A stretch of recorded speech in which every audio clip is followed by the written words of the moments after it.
یہ سورہ بنی اسرائیل کی آیت ہے۔ اللہ کریم نے فرمایا وَاذْكُرِ اسْمَ رَبِّكَ وَتَبَتَّلْ إِلَيْهِ تَبْدِيلًا، فرمایا اپنے رب کا نام یاد کرو۔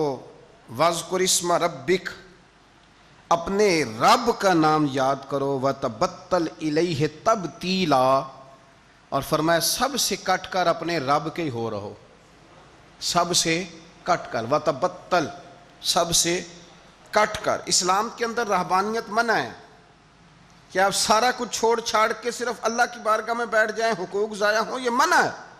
لیکن کچھ ٹائم تو ایسا ہونا چاہیے نا، وَتَبَتَّلْ إِلَيْهِ تَبْتِيلًا، جس میں دوسرا کوئی نہ ہو، ایک بندہ ہو، دوسرا اس کا خدا ہو، اور درمیان میں اگر ہو تو صرف وسیلہ مصطفیٰ ہو صلی اللہ علیہ وسلم۔ تو میرے نبی پاک صلی اللہ علیہ وسلم کے غلاموں، یاد رکھنا، ہمیں یہ حکم دیا گیا، ہمیں یہ بتلایا گیا کہ وَاذْكُرِ اسْمَ رَبِّكَ وَتَبَتَّلْ إِلَيْهِ تَبْتِيلًا، کہ اپنے رب کا نام یاد کرو اور سب سے کٹ کر اپنے رب کے ہو کے رہو۔ کچھ گھنٹے اکیلے بیٹھیں تنہائی میں، اللہ کی یاد کریں، کچھ ٹائم نکالیں۔ سیدنا عقبہ بن عامر رضی اللہ تعالیٰ عنہ ارشاد فرماتے ہیں، ترمذی شریف میں حدیث ہے، فرماتے ہیں میں نے نبی پاک صلی اللہ علیہ وسلم کی بارگاہ میں عرض کیا تھا کہ یا رسول اللہ، نجات کا ذریعہ کیا ہے؟ حضور، نجات کا ذریعہ کیا ہے؟ نجات کیسے حاصل ہوگی؟ ہم بچ کیسے سکتے ہیں؟ تو نبی پاک صلی اللہ تعالیٰ علیہ وسلم نے 3 چیزیں ارشاد فرمائیں، فرمایا یہ 3 کام کر لینا، اللہ تمہیں نجات عطا کر دے، تم بچ جاؤ گے دنیا اور آخرت میں۔ 3 کام۔ حضور کون کون سے؟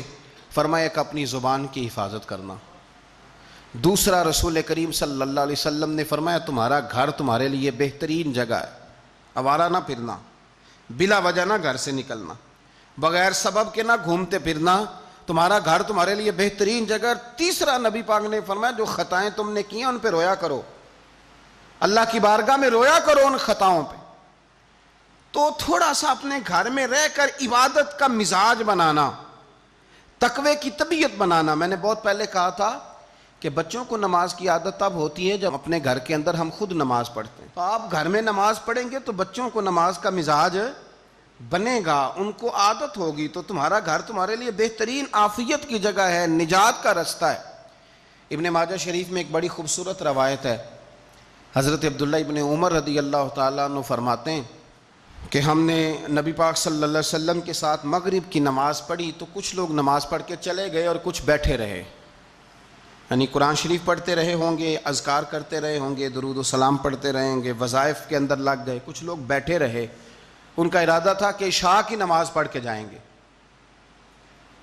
آپ فرماتے ہیں تھوڑی دیر کے بعد ہی نبی پاک علیہ السلام دوبارہ تشریف لے آئے۔ ایک دفعہ حضور مغرب پڑھا کے چلے گئے، پھر آ گئے، اور دوبارہ حضور اتنی تیزی کے ساتھ آئے کہ سانس مبارک نبی پاک کا پھولا ہوا تھا۔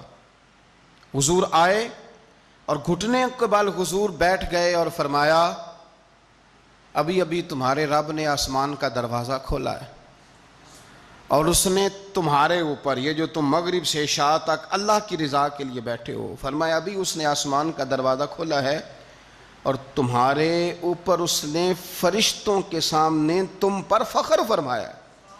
اور رب کریم نے فرمایا فرشتوں دیکھو میرے بندے، ایک فرض پڑھ لیا ہے اور دوسرے کے انتظار میں بیٹھے ہوئے، یہ دیکھو میرے بندے، خدا خود میرے مجلس بود، دیکھو میرے بندے، دیکھو ہم تو مائل بکرم ہیں، کوئی سائل ہی نہیں، راہ دکھلائیں کسے رہ روے منزل ہی نہیں۔